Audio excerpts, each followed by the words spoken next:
Hello everyone, and welcome to this episode of our podcast mini-series Getting to Better Together, which is sponsored by the Centre for International Development, Social Entrepreneurship and Leadership at the University of the Sunshine Coast and supported by Noosa Radio FM 101.3. I am your host, Richard Bawden. As always, before proceeding further, I wish to acknowledge the traditional custodians of this land, the Gubbi Gubbi people, and pay my respects to their elders past, present and emerging. As the impacts of the warming climate on the world about us are becoming ever more evident, so we're being led to ask ourselves questions that, until now, have not really entertained our individual thoughts or our collective mind with any sense of urgency or criticality. How have things got to this, and how should we now be responding? What should I, we, they be doing as the world about us is changing so dramatically? What could I, we, they be doing to better adapt to the dynamic changes that we're experiencing as the planet continues to warm, and or to mitigate its impacts?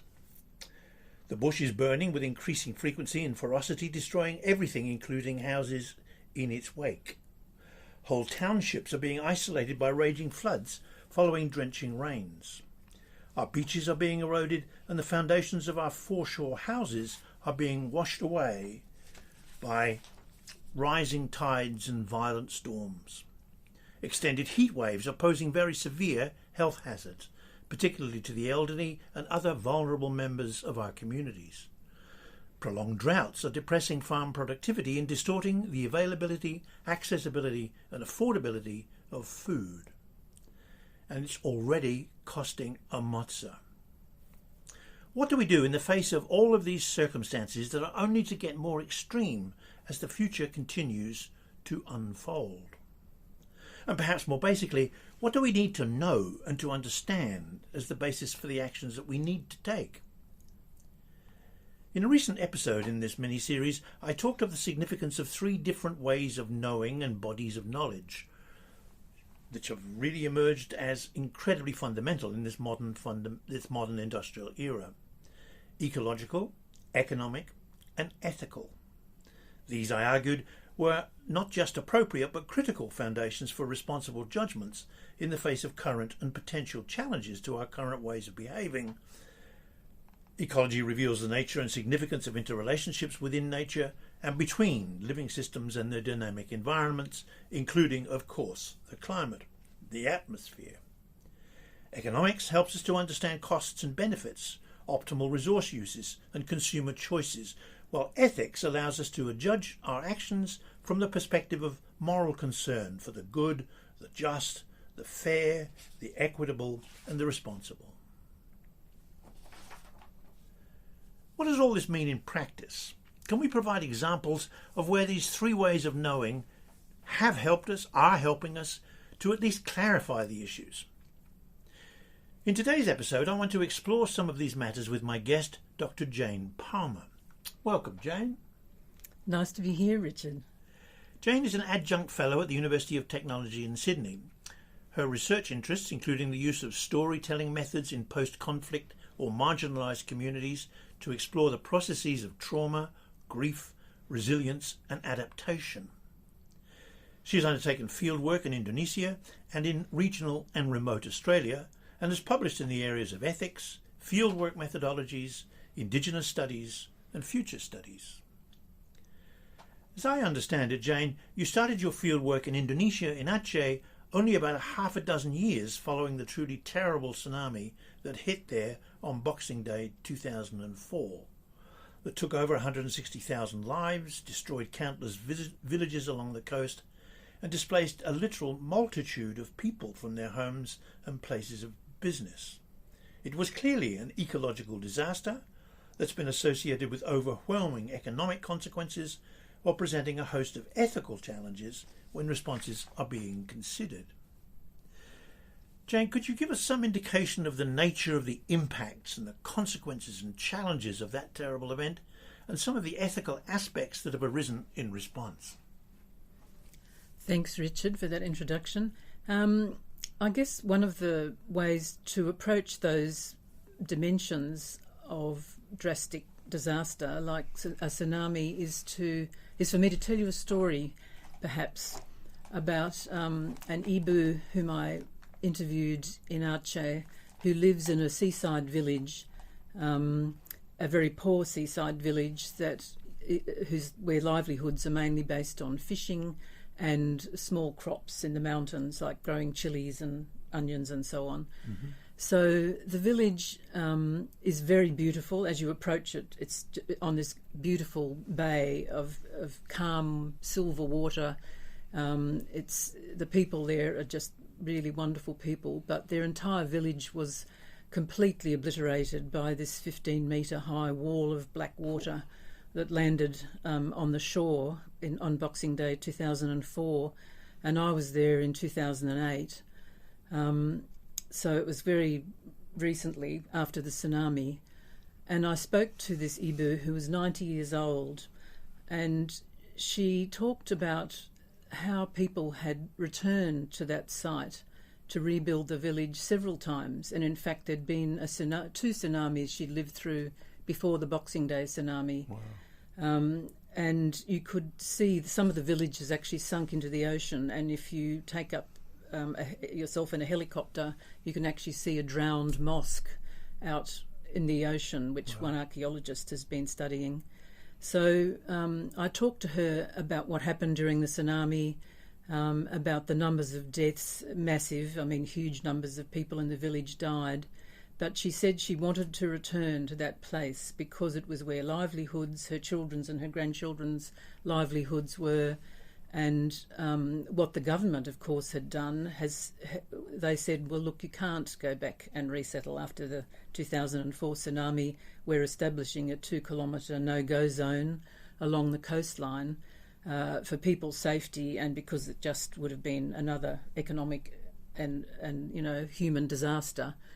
But in fact, what happened was that all the communities along that coastline began to They united as one with the help of an amazing community development NGO called Uplink, and put a petition to the government and said, we want to go back to where our livelihoods are. We believe we have the right to choose where to live. So they ended up convincing the government somehow to repeal that 2-kilometre no-go zone, and partly because people actually went back and started rebuilding themselves little houses in the area, and I think the government just realised that it wasn't viable to relocate all of them. So that's but it raised interesting issues because the government sees it as a risk, and yet there are still not really very good escape routes, not very good facilities for the next tsunami.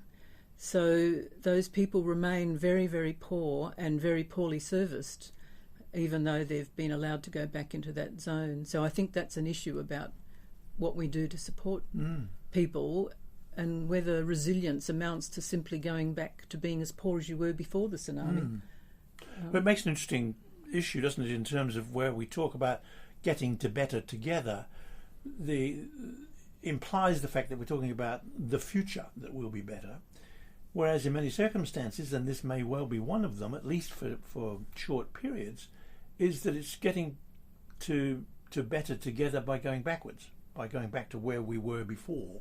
And I wonder how much that is on the minds of people now as we begin to address things. And maybe it's too late, indeed, for us to go back to where we were before. Well, I think it is. I think in terms of climate justice, it's too late to go back to where we were before. But First Nations people have made a very interesting point in terms of looking at futures. They've said that for them, they're already in a dystopia. So we look to the future and think, my goodness, if we don't do something about climate change or, better resilience to these natural disasters, we'll be entering a dystopia. But First Nations people have already had their land destroyed, their cultural artefacts destroyed, been dispossessed. There's a very moving video about First Nations people in Greenland and in the Bikini Islands, where, for example, all those nuclear tests were conducted. And what's been left is wasteland, often, by Western nuclear tests. So First Nations people feel that they're already in a position where their life is dystopian, and that needs to be taken account of when we look at what we might do for the future. And it's not just the economics, is it? It's not just the livelihoods. It's also things associated with one's culture, one's spiritual artifacts, as it were, Exactly. and spirit itself, in terms of I have a spiritual attachment to land. Yes. Type notion. Exactly. Which we, I believe, find very difficult to understand.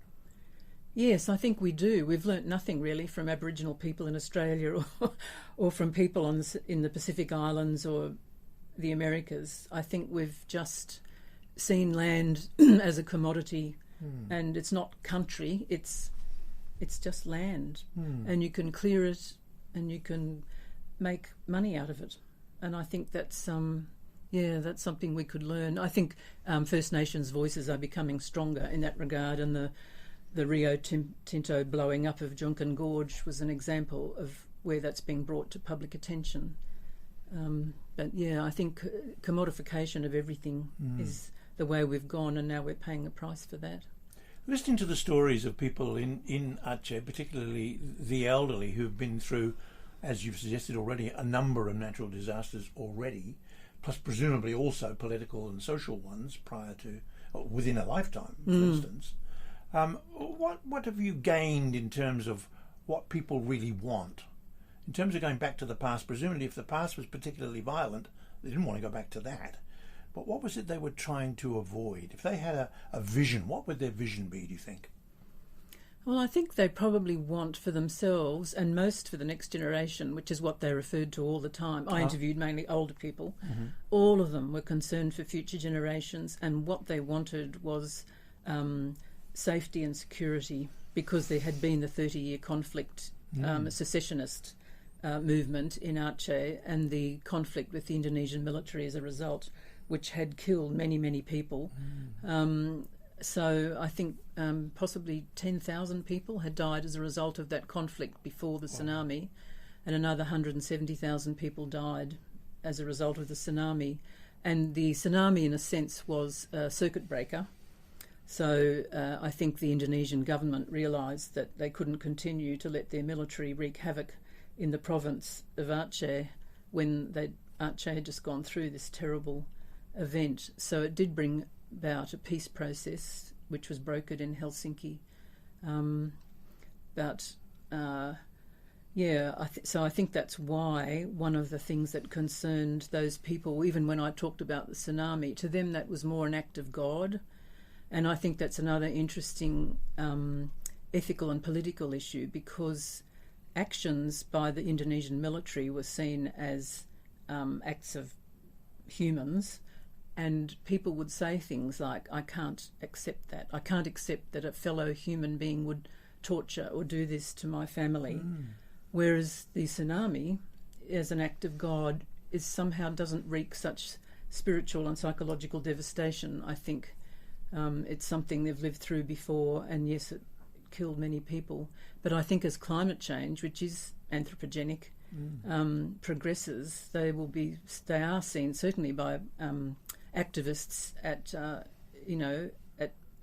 peak meetings around the world where they have a voice. It's seen as an act of humans, and that makes it harder to accept. That's an important point, isn't it? Yeah, it's not just spiritual connection with land, it's actual spiritual connection with each other, as it were. Yes, yes, and what's seen as inhumane is different from an act of God. But of course the consequences of tsunamis, as people have recently written about, are much worse with climate change, with anthropogenic climate change. The flooding is worse. The water proceeds further inland and wreaks more devastation. So climate change has a role to play in how badly people are affected by this act of God as well. If my history was correct, Aceh was one of the earliest places in Indonesia to welcome Mohammedanism, Islam. Yes, it is. It's called Mecca's Veranda. Okay. And it was seen as an alternative place to perform the Hajj pilgrimage if you couldn't get to Mecca. So it has a very important Islamic history. Does it as remain what you might call religious? Yes, it is. There's It's a very strong, very strong Hence this Islamic distinction between God and man.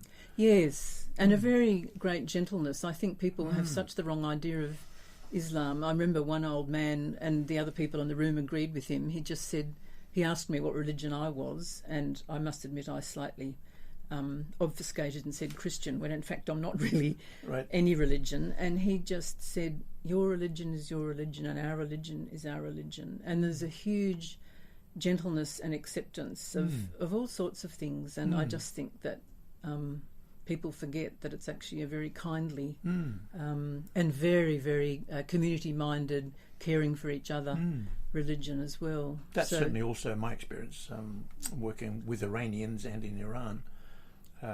It's a sort of almost surprise that we don't know that. Yes, You've seen all the wrong side, as it were.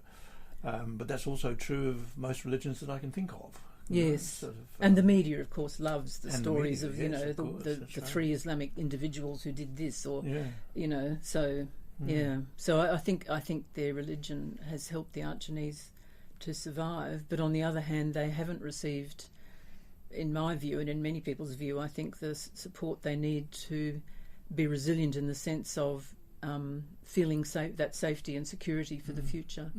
It's impoverishment, basically. One of the interpretations, one might say, of looking at the future from the point of view of escaping from the past is that there's actually more to it than that, isn't there? The sort of notion of thinking about the past into a future.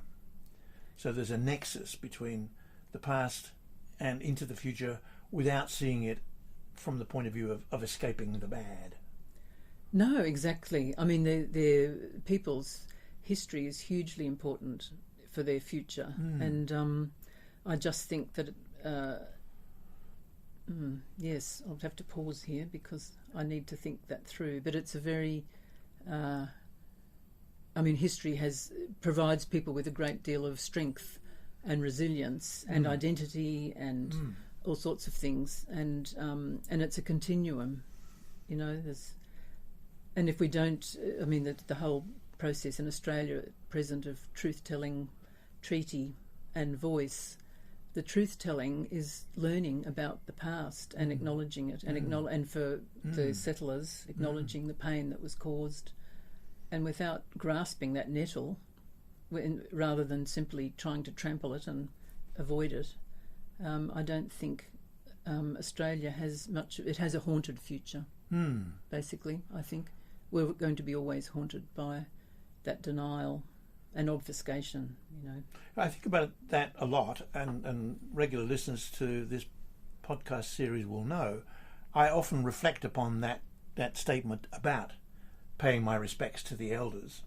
and in my case that really does include appreciation of the fact that their way of knowing is quite different to ours, beyond spirituality, which is also profoundly important.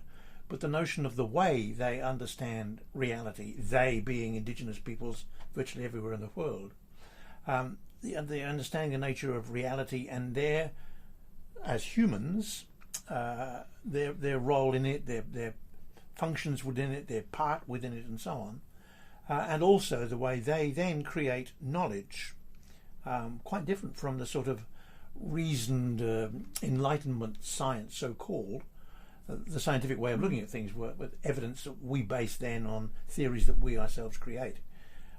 Whereas, as I understand it, Indigenous peoples have different ways of actually grounding what it is that they know.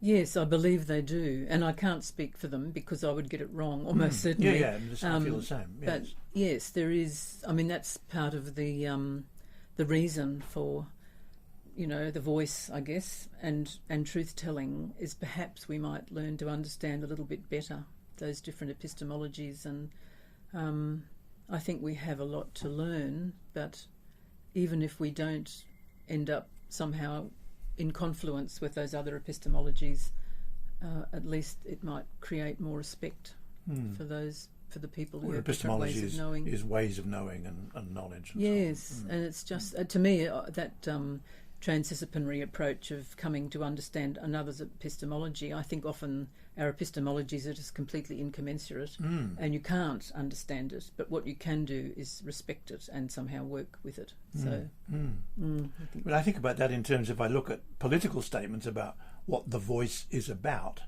to me, again, skates over the notion of when we have a voice, we need to be listening. We really have to have the patience to listen to the stories rather than just the history. Yes, exactly. Yes. Well, to me, I found in my fieldwork one of the wonderful things about a story is that you realise that all these things, these historical events, happened in one person's lifetime, and there's an accretion there of events that I think we don't appreciate. So a lot of the Aboriginal people I've spoken with out west have been through, the stolen children generation. They've been moved from their lands. They still can't see relatives who are shifted a long way away. They've had terror, and they live in poor conditions. And I think that we need to realise that these aren't just historical events or movements. They're actually things that happened in people's lives, and they've accrued over time, and then they accrue over generations. So you get into generational impacts as well. So that's what stories are good at revealing, that these are not sort of discrete events, one after the other chronologically. In your field work, did they ever test your patients? Did fieldwork ever test my patients? In terms of having to listen, not having to, but wanting to listen to stories, which can often be never. protracted. Every story was absolutely fascinating. Isn't that lovely? Yeah. Yes, and partly because the people I interviewed in my fieldwork, every single one of them was lovely, and so amazing in the fact that they shared their story, because they're traumatic stories. The old people I interviewed, the really old ones, had lived through Dutch colonisation and being forced to work for the Dutch. They'd lived through the very cruel Japanese occupation. Then they'd lived through, during World War II, then they'd lived through the Darul Islam movement and the Chumbok Rebellion, all of which caused deaths. And then they lived through the 30-year secessionist conflict, and then they had the tsunami. So those older people had really seen more than anyone, should never be able to see such a series of events in their life. So, and they shared them, and even though you could tell that they were very, very painful memories of being held at gunpoint and by the military, they still thought that my research was important, and they said to me, "We want to help your research," and such incredibly generous people, because I wasn't really offering them anything in return, So I felt. I think that storytelling can be quite painful for people, and one needs to be aware of that. Is that an art we can recover? Well, I think anthropologists, ethnographers have got it. I think they do listen to stories, and they do. But I mean, we as a general public, with our sense of urgency about everything except fixing up climate change, as I said, I used the word before, patience. Resilient people, it seems to me, one of their major attributes is the fact that they are patient. Yes. That there is no point in going off. It's a sort of. It's happened. There's a sort of, not a level of fatalism, but almost optimism in the sense that, well, it will get better.